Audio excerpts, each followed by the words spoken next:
Les enjeux pour le retour, ils sont, je dirais, à 3 niveaux. Ils sont pour votre conjoint, ils sont pour vous et ils sont pour les enfants.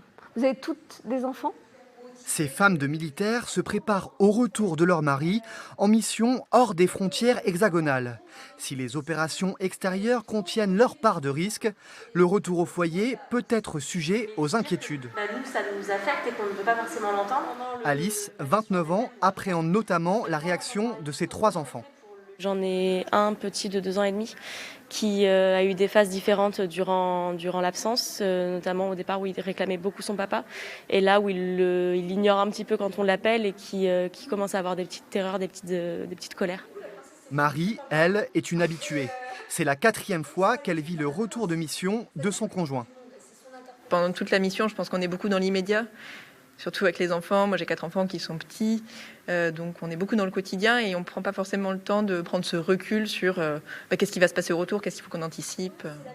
Pour répondre à ces interrogations, le 126e régiment d'infanterie de Brive fait appel à une psychologue spécialiste de l'institution.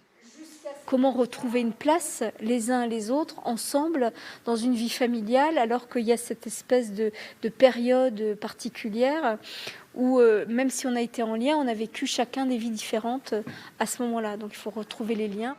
En plus du suivi psychologique, les familles profitent des activités qu'offre le Center Parks du Bois-Audin. C'est un juste retour des choses que l'armée se soucie du bien-être des familles et puisse offrir aux familles ce cadre particulier pour pouvoir accueillir correctement leurs conjoints. D'ici au 31 juillet, l'ensemble des militaires en opération à l'étranger du régiment seront de retour dans leur famille.